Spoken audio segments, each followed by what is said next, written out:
I think open borders are popular in certain circles because people are rather ignorant about what the issues revolving around open borders are. I am a libertarian. I would like to see some form of free flowing immigration that isn't controlled by government, but it can't happen in the world as it is now. And the ideas that people float in terms of open borders are both unrealistic and lack grounding. Now, one of the things to understand is that the system we currently have, it seems like this horrible broken system, but it's literally by design. Uh, on one hand, it's open enough to allow cheap labor to keep flowing in over the borders. And part of that also is it's not just corporations who are interested in cheap labor. The government itself is in favor of cheap labor because bodies coming in over the border are eventually, at some point, taxpayers, which eventually pay into the programs that will help carry the baby boomers to their final demise. If we went purely on in-country demographics, all their social programs would collapse. Also, to understand that government organizations and NGOs profit on the way the border is set up. Essentially, it's a fantastic place to launder money. By launder I mean move it from the taxpayer into the hands of other people and other organizations. Now, what leftists get wrong about open borders is they have a strange idea in their head of how things work. So let's throw an example out here like Sweden. Sweden is kind of infamous at the moment for issues that are going on with refugees they've brought in. Essentially, out of the goodness of their hearts, they brought in a large refugee community from the Middle East, and they're having problems. The Middle Easterners aren't assimilating well, and it's there's fault on both sides there. It's not purely the immigrants' issue. It's also the Swedes are kind of standoffish and aren't necessarily as they're open-minded but not necessarily welcoming. So lots of issues there. So many leftists will look at things like Sweden and say, well, we don't see a problem with a completely alien culture coming into another country. We don't see a problem with uh, if this alien culture feels the necessity to use violence in order to advance their political agenda. We don't see a problem if this immigrant community doesn't assimilate. It's okay if they create their own cultural enclaves uh, carved out of the center of this existing country. And here's a part that's kind of funny. So think about that. Uh, it's okay for an alien culture to come into a country. It's okay for them to displace people, use violence to advance their political goals. It's okay for them not to assimilate. It's okay. Uh, it's okay for them to utterly change the character of the country. Isn't this exactly what the Europeans did coming into South and North America during the 1600s and 1700s? They came in, they didn't assimilate with the existing cultures there. Uh, the existing cultures fought back, and I think that's a legitimate. They had a legitimate reason to fight back. Just history wasn't on their side. Now, mind you, this is a pointless argument to actually throw at a leftist because their reasoning has nothing to do with rule sets or fairness or anything else like that. It's purely culture, it's hierarchy of oppression stuff. So essentially, Europeans, regardless of whether they're the receivers or the initiators, they're always wrong. And people of color, regardless of whether they initiate or receive, are always right. So no arguments there, but just showing that their their arguments don't make sense. So what do libertarians get wrong about open borders? Well, I talked about this in a earlier video, talking a little bit about Hoppe and his ideas. And essentially, for open borders to exist, requires government control and permission.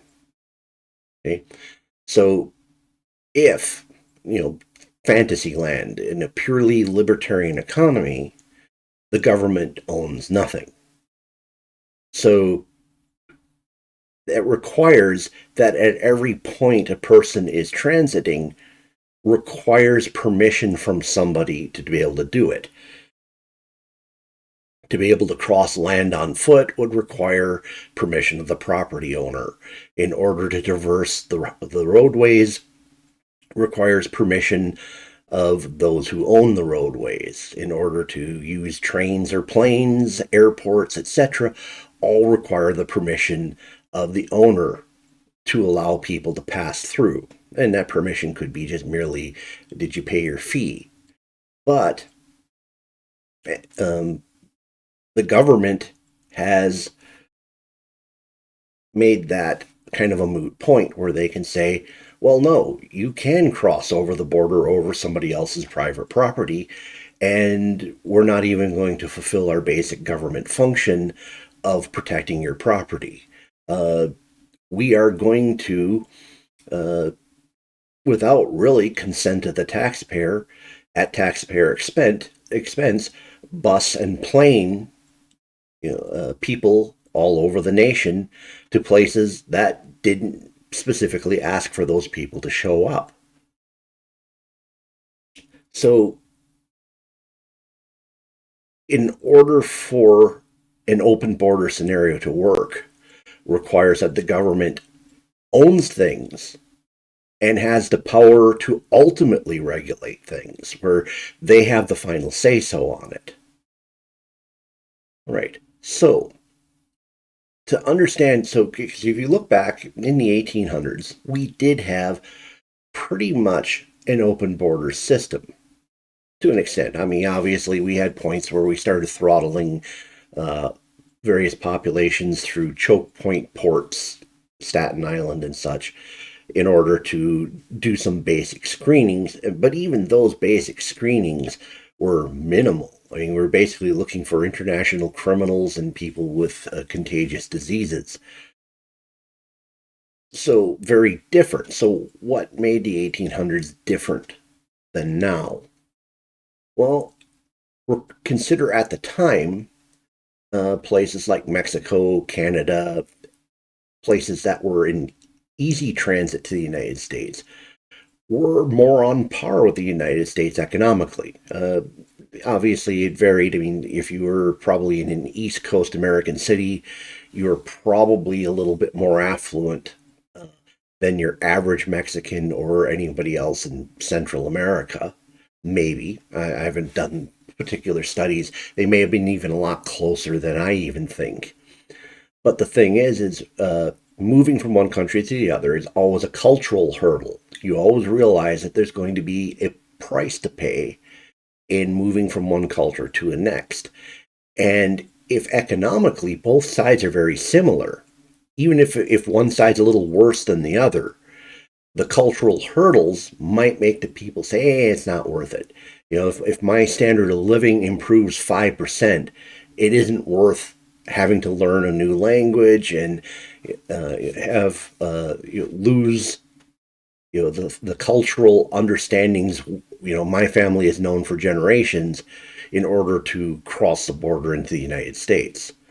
Something also to consider with the 1800s is Canada and Mexico had been recently at war with the United States. So, in terms of nationalism, both countries would, individuals in those countries probably harbored a certain amount of distaste for the idea of going to the United States at all. Something that's also important is at that point, the United States hadn't pissed off the rest of the world. We hadn't been militarily involved around the rest of the world. The overwhelming majority of our conflicts were local, with the existing natives and along our borders. Very little we were doing overseas. So, therefore, they didn't really have to worry too much about screening against people who might be coming in here uh, who had a deliberate idea of doing harm to the United States. Pretty much at this point, if someone was arriving by ship in a harbor, uh, subtracting international criminal and horrible deadly disease from the equation, most of them were people who were thrilled to death to come here and essentially deal with all the cultural hurdles and everything else. So there wasn't a whole lot that needed to be done in terms of who was coming over the borders.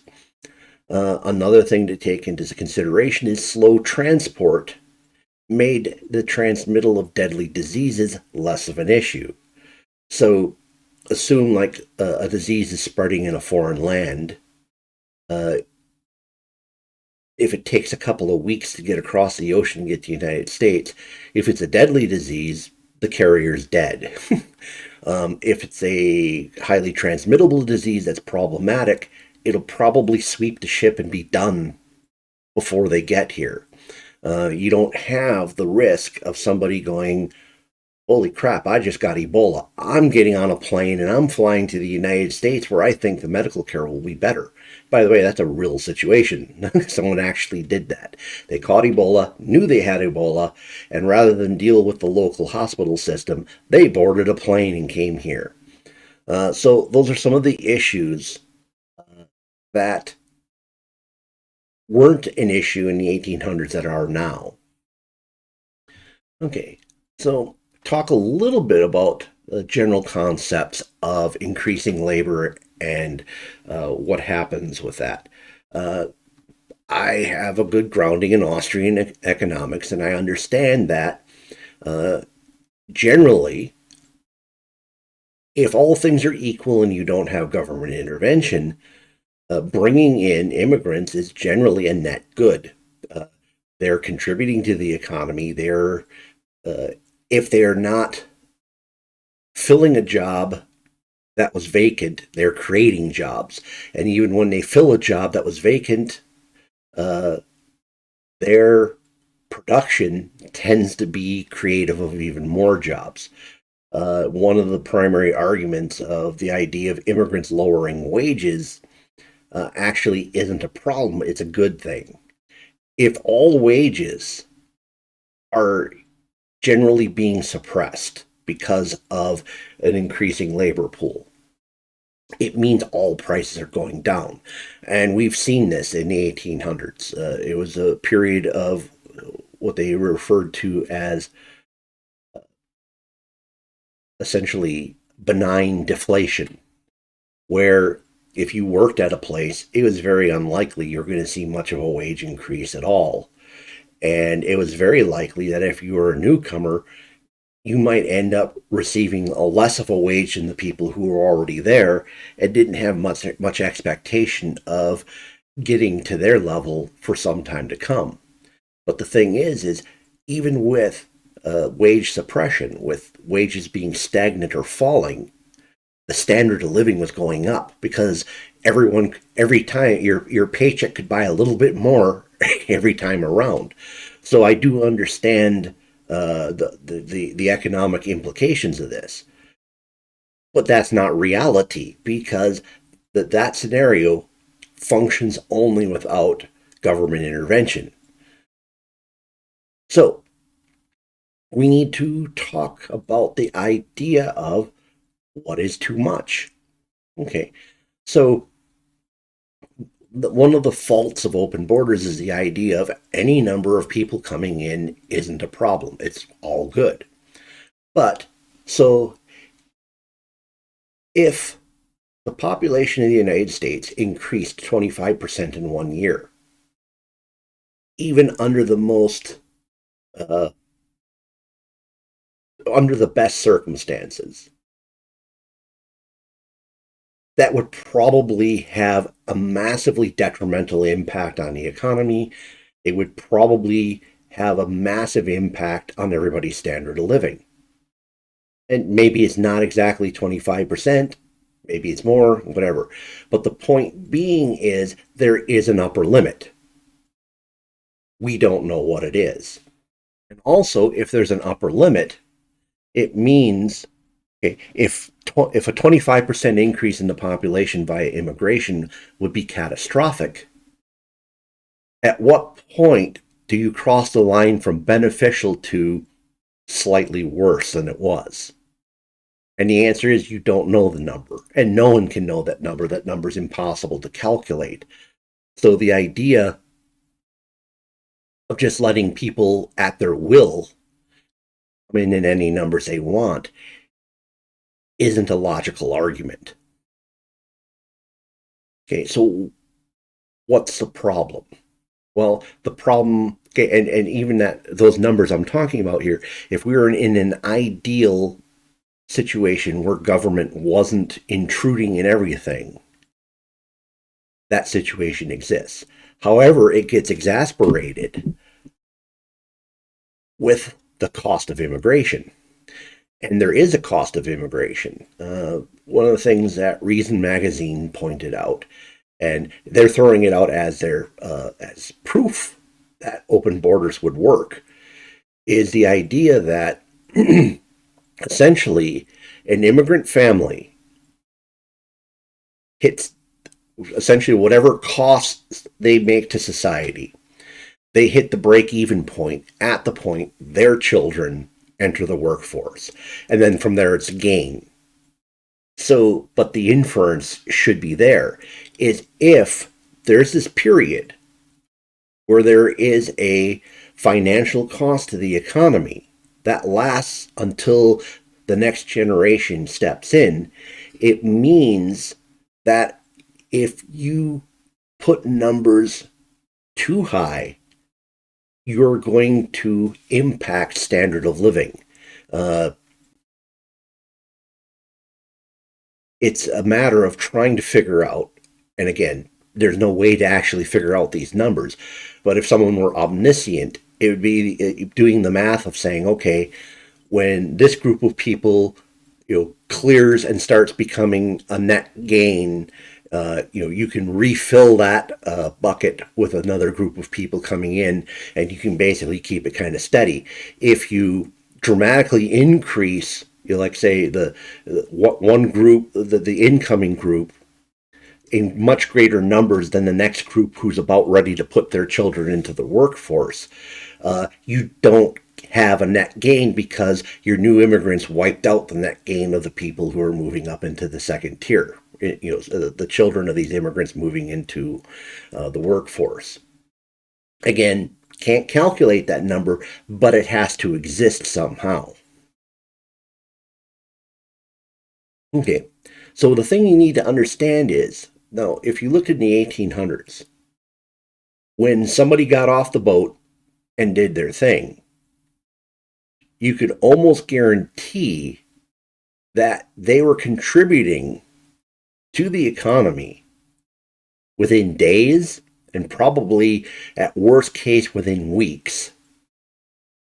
They were probably out doing a job, generating their own income, increasing the profits of the person they're working for, creating products and services in excess of what had been there before they came. And that's a huge issue because with their ability to almost immediately become a net benefit to the economy, that's a huge thing if you look at now, where they generally don't become a net benefit to the economy until their children enter the workforce. So the thing to understand is that in this situation, the market forces are broken. Okay? We saw how it worked in the 1800s. Here's why it doesn't work now. So one of the problems is government benefits offset risk calculations. Now, if you think of somebody who's immigrating to the country, at the basis of all things economic, you have to look at it in terms of price. What's the price, and am I willing to pay it? Well, by government benefits existing, and this could be everything from public schools to state-funded colleges to emergency rooms covering all medical procedures and all the other welfare programs that and again, via Reason magazine, they'll tell you, well, immigrants don't use a lot of a lot of welfare. That may be the case, but they are using the other social functions that the government has laid out for them, and they have part of their calculations are essentially we are subsidizing the price of moving into the country. So if you subsidize the price of moving into the country, you're going to get more of whatever it is you got coming in. So more immigrant, if you subsidize immigration, more immigrants will show up.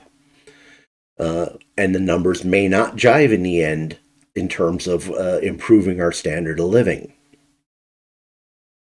Another issue is in the 1800s, the disparity between the standard of living of poor nations versus the US weren't as significant. Now they're very significant. This also causes faulty price signals. So if you're living in some country that's, well, essentially a crap hole, and you look at the standard of living in the United States, you're going to have a tendency to say, oh, well, the price up there is better than it is down here. I will move so I can sell my labor up there at a better price. This price signal ends up being faulty, and a lot of the problems are for the foreign governments that have the biggest problems. A lot of times it's an impact of U.S. foreign policy in the first place. Okay, so let's take it to the extreme spectrum, or like you say you're a country that order is breaking down, or you have rampant violence due to gangs or other things like that. Let's say civil war has broke out, or general war has broke out. This completely destroys price signals because if your life is on the line, and you look at the United States and someone shows you with absolute proof that you're going to be destitute and poor and miserable, for most of your life in the United States. I'm not saying that's the case, but let's say it was hypothetically. A person whose choice is life and death versus destitute poverty in another nation might choose, as a really good chance of choosing destitute poverty in another nation. So what I'm getting at is the price signals are flawed. And so the primary driver of all things economics is price signals tell you whether you need more or less of something. If the price signals are broken, we can't possibly get the right number of people coming in to make the economy work the way it's supposed to. And the price signals being faulty, it has a potential of cutting both ways. I mean, it could cause people to show up in greater numbers than we can handle, and it could also do it the other way, where it could discourage people in insufficient numbers than we can handle. So what I just wanted to do is go over the general problems with the calculations people are making on open borders. There are solutions to these issues, but that's a much longer video for a later date. So, what do you think about open borders in general? Do you think they can work without a drastic overhaul of all the rest of the system? Talk about it in the comments below. Please smash the like button. If there's somebody out there you think would find this interesting, consider sharing it with them. And if you just got lucky and passed into this video by the whims of the YouTube algorithms, please consider subscribing to my channel. Thank you for spending time with me this evening. Hope to see you again in a future video.